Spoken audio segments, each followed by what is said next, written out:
ನಮಸ್ಕಾರ ಆತ್ಮೀಯ ವೀಕ್ಷಕರೇ, ನಾನು ಡಾಕ್ಟರ್ ಚಂದ್ರಶೇಖರ್ ಸರ್ಜಾ, ನಿಮ್ಮ ಲೈಫ್ ಸ್ಟೈಲ್ ಫಿಸಿಷಿಯನ್. ನಾವಿವತ್ತು ಡಿಸ್ಕಸ್ ಮಾಡಕ್ ಹೋಗ್ತಿರೋ ವಿಷಯ ಗ್ಯಾಸ್ ಪ್ರಾಬ್ಲಮ್.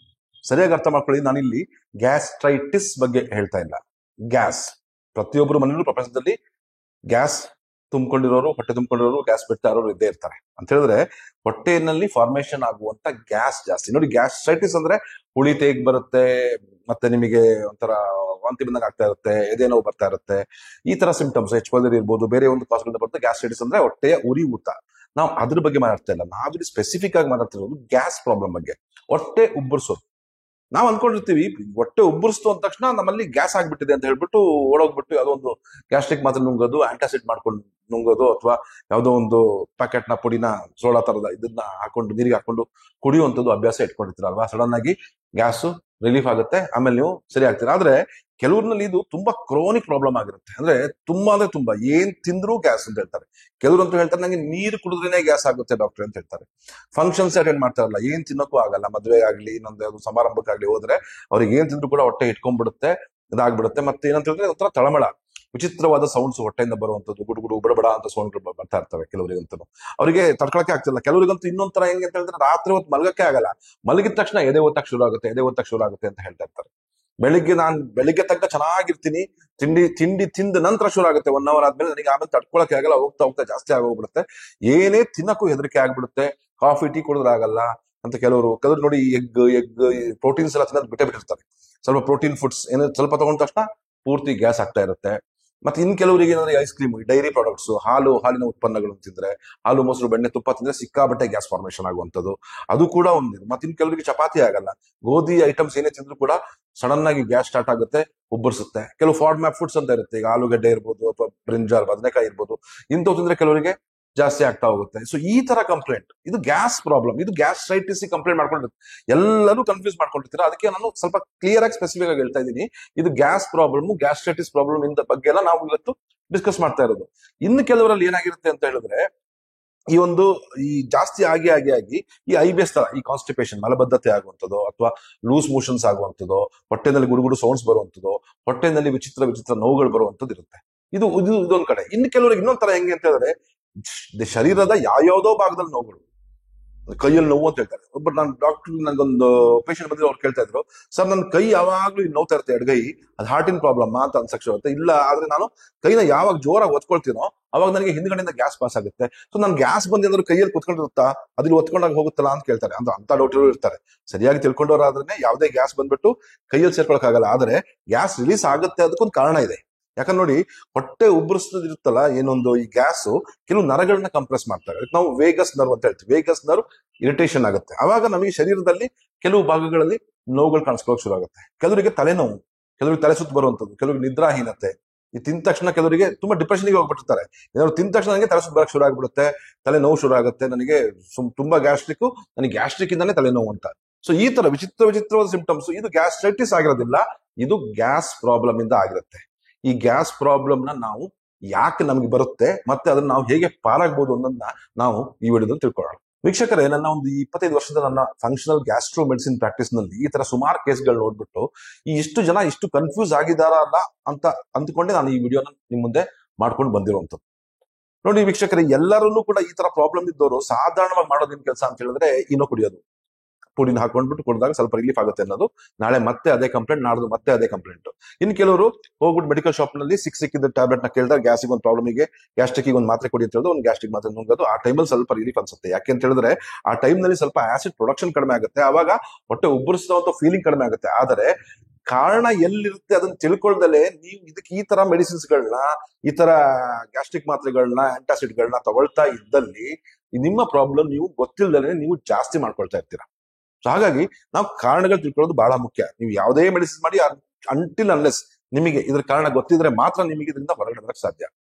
ನೋಡಿ ವೀಕ್ಷಕರೇ, ಈ ಗ್ಯಾಸ್ ಫಾರ್ಮೇಶನ್ ಆಗ್ಬೇಕಲ್ವಾ. ನೋಡಿ, ಸಾಧಾರಣವಾಗಿ ಗ್ಯಾಸ್ ಲೈಟ್ ಆಗಿರುತ್ತೆ. ಅಂದ್ರೆ ನಾವು ತಿನ್ನಂತ ಆಹಾರಗಳು ಎಲ್ಲ ಒಂದು ನಮ್ಮ ಹೊಟ್ಟೆ ಹೋದ ತಕ್ಷಣ ಹೈಡ್ರೋಕ್ಲೋರಿಕ್ ಆಸಿಡ್, ಆಮ್ಲ ಏನಿದೆ ಅದು ಆ ಫುಡ್ ಮೇಲೆ ಬೀಳುತ್ತೆ, ಅದು ಅದನ್ನ ಕರಗ್ಸಕ್ ಸ್ಟಾರ್ಟ್ ಮಾಡುತ್ತೆ.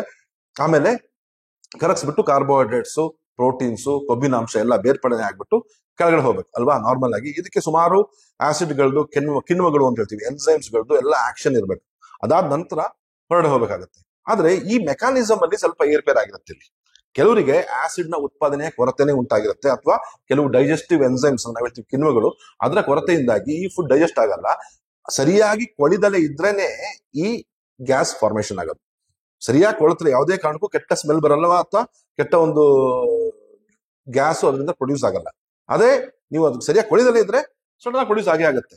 ಯಾಕಪ್ಪ ಇದಾಗುತ್ತೆ ಅನ್ನೋದಕ್ಕೆ ಒಂದು ಮುಖ್ಯ ಕಾರಣ ಅಂತ ಹೇಳಿದ್ರೆ ಈ ಬ್ಯಾಕ್ಟೀರಿಯಲ್ ಇನ್ಫೆಕ್ಷನ್. ನಮ್ಮ ಗಟ್ ಬ್ಯಾಕ್ಟೀರಿಯಾಗಳು ಏನಿರ್ತವೆ ನಾರ್ಮಲಿ ಅದು ದೊಡ್ಡ ಕರುಳಿನಲ್ಲಿ ಇರಬೇಕು, ಆದ್ರೆ ಸಣ್ಣ ಕರುಳಿನಲ್ಲಿ ಹೆಚ್ಚು ಬ್ಯಾಕ್ಟೀರಿಯಾಗಳು ಓವರ್ ಆಗಿ ಉತ್ಪನ್ನ ಆಗಿ ಒಂದು ಸ್ಟೋರ್ ಆಗಿದ್ರೆ ಈ ಪ್ರಾಬ್ಲಮ್ ಶುರು ಆಗುತ್ತೆ. ಅದಕ್ಕೆ ನಾವು ಸಿಬೋ ಅಂತ ಹೇಳ್ತೀವಿ, small intestinal bacterial over growth ಅಂತ ಹೇಳಿದ್ರೆ. ಈ ಬ್ಯಾಕ್ಟೀರಿಯಾಗಳು ಏನ್ ಮಾಡ್ತವೆ ಅಂತ ಹೇಳಿದ್ರೆ, ಈ ಬ್ಯಾಕ್ಟೀರಿಯಾಗಳು ಈ ಒಂದು ನಮ್ಮ ಜೀರ್ಣ ಆಗದೇ ಇರುವಂತ ಆಹಾರಗಳನ್ನ ಅದನ್ನ ಕೊಳಿಸ್ಬಿಟ್ಟು ಕೆಟ್ಟ ಫೌಲ್ ಸ್ಮೆಲ್ಲಿಂಗ್ ಗ್ಯಾಸ್ ಆಗಿ ಪ್ರೊಡ್ಯೂಸ್ ಮಾಡ್ತವೆ. ಈ ಕೆಟ್ಟ ಬ್ಯಾಕ್ಟೀರಿಯಾಗಳು ಏನ್ ಮಾಡ್ತವೆ ಅಂತ ಹೇಳಿದ್ರೆ, ನಾರ್ಮಲಿ ಒಂದು ಟಾಕ್ಸಿಕ್ ಗ್ಯಾಸ್ ಅಂತ ಅನ್ಕೊಳ್ಳಿ ನೀವು. ಆಕ್ಚುಲಿ ಏನೋ ಒಂದು ಸರಿಯಾಗಿ ಆಗಿಲ್ಲ, ನಮ್ಮ ಮನೆಯಲ್ಲಿ ಸೆಪ್ಟಿಕ್ ಟ್ಯಾಂಕ್ ಅನ್ಕೊಳ್ಳಿ, ಸರಿಯಾಗಿ ಕೊಳಿದಲೇ ಇದ್ರೆ ಈಗ ದುರ್ನಾತ ಬರುತ್ತೆ. ಸರಿಯಾಗಿ ಕೊಳ್ತು ಅದು ಹೊರಗಡೆ ಹೋದ್ರೆ ಅದು ದುರ್ನಾತ ಬರೋದಿಲ್ಲ. ಅದೇ ರೀತಿ ನಮ್ಮ ಕರಳಲ್ಲೂ ಕೂಡ ಅದು ಕರೆಕ್ಟಾಗಿ ಕೊಳಿಬೇಕು. ಕರೆಕ್ಟಾಗಿ ಕೊಳ್ತ್ರೆ ಮಾತ್ರ ಅದು ನಮ್ಮ ದೊಡ್ಡ ಕರಳಿಗೆ ಹೋಗುತ್ತೆ, ಅಲ್ಲಿಂದ ಮಲವಾಗಿ ಹೊರಗೆ ಹೋಗುತ್ತೆ. ಇದು ಕೊಳಿದಲೇ ಇದ್ದಾಗ ಈ ಗ್ಯಾಸ್ ಫಾರ್ಮೇಶನ್ ಆಗ್ತಾ ಇರುತ್ತೆ. ಕೆಲವರು ನೋಡಿ ತುಂಬಾ ಕಂಪ್ಲೇಂಟ್ ಮಾಡ್ತಿರ್ತಾರೆ, ಬಾಯಿನಲ್ಲಿ ತುಂಬಾ ಕೆಟ್ಟ ಸ್ಮೆಲ್ ಬರ್ತಾ ಇರುತ್ತೆ ನನಗೆ ಅಂತ ಹೇಳ್ಬಿಟ್ಟು. ಕೆಲವರಿಗೆ ಈ ಗ್ಯಾಸ್ ಪ್ರಾಬ್ಲಮ್ ಇದ್ದವರು ಏನೇನೋ ಟ್ರೀಟ್ಮೆಂಟ್ ಮಾಡಿದೀನಿ, ಇದಕ್ಕೆ ಮೌತ್ ಫ್ರೆಶ್ನರ್ಸ್ ಯೂಸ್ ಮಾಡ್ತೀರಾ, ಮೌತ್ ವಾಶ್ಗಳು ಯೂಸ್ ಮಾಡ್ತೀರಾ, ಆದ್ರೂ ಕೂಡ ನಿಮಗೆ ಈ ಬಾಯಿನ ಸ್ಮೆಲ್ ಹೋಗಿರಲ್ಲ. ನೀವು ಅಲ್ಟಿನಲ್ಲೆಸ್ ನೀವು ಹೊಟ್ಟೆಯಲ್ಲಿರುವಂತ ಇದು ಸರಿಯಾಗಿ ಕ್ಲೀನ್ ಮಾಡೋ ತನಕ ನಿಮಗೆ ಅದು ಆ ಗ್ಯಾಸ್ ಪ್ರಾಬ್ಲಮ್ ಹೋಗಲ್ಲ. ನೋಡಿ, ಈ ಗ್ಯಾಸ್ ಆಗಿರೋ ದಿನಕ್ಕೆ ನೋವು ಯಾಕೆ ಬರುತ್ತೆ ಅಂತ ಹೇಳಿದ್ರೆ, ಫಸ್ಟ್ ಆಫ್ ಆಲ್ ಈ ಗ್ಯಾಸ್ ಪ್ರೊಡ್ಯೂಸ್ ಆಗಿರೋದು ಎದೇನು ಹುಟ್ಟಕ್ ಶುರು ಆಗುತ್ತೆ. ಕೆಲವರಿಗೆ ನನಗೆ ಹಾರ್ಟ್ ಏನಾದ್ರು ಆಗ್ಬಿಡ್ತೀನೋ ಅಂತ ಹೆದರ್ಕೊಂಡು ECG ಪದೇ ಪದೇ ಹೋಗಿ ಮಾಡಿಸ್ಕೊಳ್ಳೋರು ಸುಮಾರು ಜನ ಇದ್ದಾರೆ. ನನ್ನ ಪೇಷಂಟ್ಸ್, ನನ್ನ ಫ್ರೆಂಡ್ಸ್ ಅಲ್ಲೇ ಸುಮಾರು ಜನ ಇದ್ದಾರೆ. ತಿಂಗಳಿಗೆ ಒಂದ್ಸಲ ECG ಮಾಡಿಸ್ಕೊಳ್ತಾರೆ, ಯಾಕೋ ಎದೇನೋ ಹೋಗ್ತಾ ಇದೆ, ಯಾಕೋ ಕೈ ಇಟ್ಕೊಳ್ತಾ ಇದೆ ಅಂತ ಹೇಳ್ಬಿಟ್ಟು. ಸೊ ಈ ತರ ಪ್ರಾಬ್ಲಮ್ ಫಸ್ಟ್ ನೀವು ತಿಳ್ಕೊಬೇಕು. ಆಕ್ಚುಲಿ ಈ small intestinal bacterial over growth ಇದು ಜಾಸ್ತಿ ಆಗ್ತಾ ಹೋದಾಗ ಏನಾಗುತ್ತೆ ಅಂದ್ರೆ IBS, ಇನ್ಫ್ಲಮೇಟರಿ ಬವೆಲ್ ಸಿಂಡ್ರೋಮ್, ತುಂಬಾ ಲೂಸ್ ಮೋಷನ್ಸ್ ಆಗೋದು, ಅಥವಾ ತುಂಬಾ ಕಾನ್ಸ್ಟಿಪೇಷನ್, ಮಲಬದ್ಧತೆ ಆಗೋದು, ಈ ತರ ಹೊಟ್ಟೆನಲ್ಲಿ ಸೌಂಡ್ಸ್ ಬರುವಂತದ್ದು, ಡಿಪ್ರೆಷನ್, ತುಂಬಾ ಖಿನ್ನತೆಗೆ ಒಳಗಾಗುವಂಥದ್ದು, ಈ ತರ ಒಂದು IBS ಸಿಂಪ್ಟಮ್ಸ್ ಗೆ ಒಳಗಾಗ್ಬಿಡ್ತೀರಾ. ಸೊ ಹಾಗಾಗಿ ಇದನ್ನ ಫಸ್ಟ್ ನಾವು ಅವಾಯ್ಡ್ ಮಾಡ್ಕೋಬೇಕು. ಎರಡನೇದಾಗಿ ಸಿಫೋ ಅಂದ್ರೆ ಸ್ಮಾಲ್ ಇಂಟೆಸ್ಟೈನ್, ಸಣ್ಣ ಕರುಳಿನಲ್ಲಿ ಫಂಗಸ್, ಶಿಲೀಂಧ್ರಗಳ ಗ್ರೋತ್ ಆಗುತ್ತೆ. ಈ ಫಂಗಸ್ ಒಳ್ಳೆ ಫಂಗಸ್ ಇರುತ್ತೆ, ಕೆಟ್ಟ ಫಂಗಸ್ ಇರುತ್ತೆ ನಮ್ಮ ಇದರಲ್ಲಿ. ಆದ್ರೆ ಈ ಕೆಟ್ಟ ಫಂಗಸ್ ಗಳೇನಾದ್ರು ಬಂದು ಸೇರ್ಕೊಂಡ್ಬಿಡ್ತು ಅಂದ್ರೆ ನಮ್ಮ ಸಣ್ಣ ಕರುಳಿನಲ್ಲಿ ಈ ಪ್ರಾಬ್ಲಮ್ ಶುರು ಆಗುತ್ತೆ. ಯಾಕಂದ್ರೆ ಅದು ಕೂಡ ಗ್ಯಾಸ್ ಪ್ರೊಡ್ಯೂಸ್ ಮಾಡುತ್ತೆ. ತುಂಬಾ ಅಂದ್ರೆ ತುಂಬಾ, ನೀವು ಏನೇ ತಿನ್ಲಿ ಗ್ಯಾಸ್ ಆಗಕ್ಕೆ ಶುರು ಆಗ್ಬಿಡುತ್ತೆ. ಸೊ ನೀವು ಹಂಗಾಗಿ ಏನ್ ಮಾಡ್ತೀರಿ ಅಂದ್ರೆ ಎಲ್ಲ ತಿನ್ನದೇ ಬಿಟ್ಬಿಟ್ಟಿರ್ತೀರಾ. ಸೊ ಏನಾಗುತ್ತೆ ಅಂತ ಹೇಳಿದ್ರೆ, ಬೇಸಿಕಲಿ ಈ ಫಂಗಸ್ ಏನ್ ಮಾಡುತ್ತೆ ಅಂದ್ರೆ ಈ ಆಹಾರವನ್ನ ಇನ್ನೊಂದ್ ತರ ಕೊಳ್ಸಕ್ ಶುರು ಮಾಡ್ಬಿಡುತ್ತೆ. ಈ ಫಂಗಸ್ ಬರುವಂತದ್ದು ಮುಖ್ಯ ಕಾರಣ ನಮ್ಮ ದೇಹದಲ್ಲಿ ನಮ್ಮ ಒಂದು ಏನು ರೋಗ ನಿರೋಧಕ ಶಕ್ತಿ ಏನಿರುತ್ತೋ ಅದು ಕಡಿಮೆ ಆದಾಗ, ಇಮ್ಯುನೋ ಸಪ್ರೆಸಿವ್ ಥೆರಪೀಸ್ ಒಳಗಾಗದವರಲ್ಲಿ ಯಾವುದೋ ಒಂದು ಜ್ವರ ಬಂತು, ಯಾವುದೋ ಒಂದು ವೈರಲ್ ಇನ್ಫೆಕ್ಷನ್ ಆಯ್ತು, ಅದಾದ ನಂತರ ಯಾವುದೋ ಆಂಟಿಬಯೋಟಿಕ್ಸ್ ಕೊಟ್ಟರು, ಯಾವುದೋ ಮೆಡಿಸಿನ್ಸ್ ಕೊಟ್ಟರು, ಅದಾದ್ಮೇಲೆ ಈ ತರ ಪ್ರಾಬ್ಲಮ್ ಶುರು ಆಯ್ತು ಅಂತ ಸುಮಾರು ಜನ ಕಂಪ್ಲೇಂಟ್ ಮಾಡ್ತೀರಾ. ನನಗೆ ಏನು ಪ್ರಾಬ್ಲಮ್ ಇರಲಿಲ್ಲ, ಇಲ್ಲಿದ್ದಾಗ ನಾನು ಚಪಾತಿ ಚೆನ್ನಾಗಿ ತಿನ್ಕೊಂಡೇ ಇದ್ದೆ, ಹಾಲು ಚೆನ್ನಾಗೇ ಕೊಟ್ಕೊಳ್ತಾ ಇದ್ದೆ, ಇತ್ತೀಚೆಗೆ ಒಂದ್ ತಿಂಗಳಿಂದ ನನಗೆ ಚಪಾತಿ ತಿಂದ್ರೆ ಆಗ್ತಿಲ್ಲ, ಒಂದು ಹಾಲು ತಿಂದ್ರೆ ಆಗ್ತಾ ಇಲ್ಲ ಅಂತ ಕೇಳಿದಾಗ, ನಾವು ನಿಮಗೇನಾದ್ರು ಜ್ವರ ಬಂದಿತ್ತ ಒಂದ್ ತಿಂಗಳಿಂದ ಕೇಳಿದಾಗ, ಹೌದು ಅದಕ್ಕೆ ನಾವು ಈ ತರ ತಗೊಂಡಿದ್ವಿ, ಈ ತರ ಮೆಡಿಸಿನ್ಸ್ ತಗೊಂಡಿದ್ವಿ, ಅದಾದ ನಂತರನೇ ಶುರು ಆಯ್ತು ಅಂತ ಹೇಳ್ತಾರೆ. ಇದಕ್ಕೂ ಕಾರಣ ಕೂಡ ಅದೇನೆ. ಇಲ್ಲಿ ನಮ್ಮ ಇಮ್ಯುನಿಟಿ ಸ್ವಲ್ಪ ಸಪ್ರೆಸ್ ಆಗ್ಬಿಟ್ಟು ಇಲ್ಲಿ ಅತಿಯಾದ ಒಂದು ಫಂಗಸ್ ಅಥವಾ ಬ್ಯಾಕ್ಟೀರಿಯಾಗಳು ಓವರ್ ಗ್ರೋತ್ ಆಗ್ಬಿಟ್ಟು ಈ ತರ ಫುಡ್ ಇಂಟಾಲರೆನ್ಸಸ್ ನ ಕೂಡ ತಂದೊಡ್ತಾರೆ. ಈ ಫುಡ್ ಇಂಟಾಲರೆನ್ಸ್ ಆಗೋದ್ರಿಂದಾನೇ ಈ ಗ್ಯಾಸ್ ಫಾರ್ಮೇಶನ್ ಜಾಸ್ತಿ ಆಗಿರುತ್ತೆ. ನಾವೇನ್ ಮಾಡ್ತಾ ಇರ್ತೀವಿ, ಹೋಗಿ ಗ್ಯಾಸ್ಟ್ರಿಕ್ ಮಾತ್ರ ನುಗ್ತಾ ಇರ್ತೀವಿ. ಸೊ ಹಾಗಾಗಿ ಇದರ ಮೂಲವನ್ನ ಕಂಡಿಟ್ಕೊಂಡು ಅದನ್ನು ಟ್ರೀಟ್ ಮಾಡೋದ್ರಿಂದ ಆಗುತ್ತೆ. ಕಂಡಿಟ್ಕೊಳ್ದಂಗೆ ಈಗ ನೋಡಿ, ಫಂಗಸ್ ಹೆಂಗ್ ಕಂಡಿಟ್ಕೊಳ್ತೀರಿ ನೀವು? ಫಂಗಸ್ ಏನಾದ್ರು ಇತ್ತು ಅಂತ ಹೇಳಿದ್ರೆ ಈ ಗ್ಯಾಸ್ ಸಿಂಪ್ಟಮ್ಸ್ ಜೊತೆಗೆ ಕೂದಲು ತುಂಬಾ ಡ್ಯಾಂಡ್ರಫ್ ಇರುತ್ತೆ, ಬಾಯಿನಲ್ಲಿ ಅವಾಗ ಹುಣ್ಣುಗಳು ಬರ್ತಾ ಇರುತ್ತೆ, ಬಾಯಿನಿಂದ ಕೆಟ್ಟ ವಾಸನೆ ಬರ್ತಾ ಇರುತ್ತೆ. ಅದೇ ರೀತಿ ಈಸೋಫೇಗಸ್, ನಮ್ಮ ಅನ್ನನಾಳದಲ್ಲಿ ಈ ಒಂಥರ ಹುಣ್ಣುಗಳ ತರ ಆಗ್ಬಿಟ್ಟು ಏನೇ ತಿಂದ್ರು ಕೂಡ ಉರಿ ಸಿಂಪ್ಟಮ್ಸ್ ಬರುವಂತದ್ದು, ಇವೆಲ್ಲ ಸಿಂಪ್ಟಮ್ಸ್ ಜೊತೆಗೆ ಬಂದಿರುತ್ತೆ. ಸಿಬೋ ಆದ್ರೆ ಈ ಲೂಸ್ ಮೋಷನ್, ಡಯರಿಯಾ ಅಥವಾ ಕಾನ್ಸ್ಟಿಪೇಷನ್ ಈ ತರ ಇರುತ್ತೆ. ಸೊ ಸರಿಯಾಗಿ ನಾವು ಡಿಫ್ರೆನ್ಶಿಯೇಟ್ ಮಾಡ್ಕೋಬೇಕು. ನಮ್ಮ ಗ್ಯಾಸ್ ಪ್ರಾಬ್ಲಮ್ ಯಾಕೆ ಬರ್ತಾ ಇದೆ, ಅದು ಗ್ಯಾಸ್ಟ್ರೈಟಿಸ್ ಇಂದಾನೇ ಬರ್ತಾ ಇದೆಯೋ ಅಥವಾ ಸಣ್ಣ ಕರುಳಿನ ಪ್ರಾಬ್ಲಮ್ ಇಂದ ಬರ್ತಾ ಇದೆಯೋ ನೋಡ್ಬೇಕಾಗುತ್ತೆ. ಯಾಕಂದ್ರೆ ನಾವು ಸರಿಯಾಗಿ ತಿಳ್ಕೊಳ್ದಲೇ ಅದಕ್ಕೆ ಟ್ರೀಟ್ಮೆಂಟ್ ಕೊಟ್ಟಲ್ಲಿ ಮಾತ್ರ ಅದು ಸರಿ ಆಗುತ್ತೆ, ಇಲ್ಲ ಅಂದ್ರೆ ಅದು ಯಾವುದೇ ಕಾರಣಕ್ಕೂ ಸರಿ ಆಗಲ್ಲ. ಹಾಗಾಗಿ ಕೆಲವು ಒಂದು ಮನೆ ಮದ್ದುಗಳು ಅಂತ ನೀವು ಅಂದ್ಕೊಳ್ಳಿ ಹೇಳ್ತೀನಿ ನಾನು. ಯಾಕಂದ್ರೆ ನೋಡಿ, ಈಗ ಕೆಟ್ಟ ಸೂಕ್ಷ್ಮಾಣುಜೀವಿಗಳು, ಒಳ್ಳೆ ಸೂಕ್ಷ್ಮಾಣುಜೀವಿಗಳು ಪ್ರತಿಯೊಬ್ಬನ ದೇಹದಲ್ಲೂ ಇರುತ್ತೆ. ಆದ್ರೆ ಪ್ರಮಾಣ ಬಹಳ ಮುಖ್ಯ. ಎಷ್ಟು ಕೆಟ್ಟ ಸೂಕ್ಷ್ಮಾಣುಜೀವಿಗಳು ಇರ್ತಾವೋ ಅದಕ್ಕಿಂತ ಒಳ್ಳೆಯ ಬ್ಯಾಕ್ಟೀರಿಯಾಗಳು ನಮ್ಮ ದೇಹದಲ್ಲಿ ಜಾಸ್ತಿ ಇರಬೇಕು. ಅವಾಗ ಒಂದು ಬ್ಯಾಲೆನ್ಸ್ ಇರುತ್ತೆ. ಅದೇ ಒಳ್ಳೇದು ಕಡಿಮೆ ಆಗಿ ಕೆಟ್ಟದ್ದು ಜಾಸ್ತಿ ಆದಾಗ ಈ ತರ ಡಿಸ್ಬೋಸಿಸ್ ಸ್ಟಾರ್ಟ್ ಆಗುತ್ತೆ. ಸೊ ಹಾಗಾಗಿ ಮೊದಲಿಗೆ ಏನ್ ಕೆಲಸ ಮಾಡ್ಬೇಕು ಅಂದ್ರೆ, ಕೆಟ್ಟ ಸೂಕ್ಷ್ಮಾಣು ಜೀವಿಗಳನ್ನ ನಾವು ಅದನ್ನ ಪೋಷಿಸೋದನ್ನ ನಿಲ್ಲಿಸ್ಬೇಕು. ಹೆಂಗೆ ಪೋಷಣೆ ಆಗುತ್ತೆ?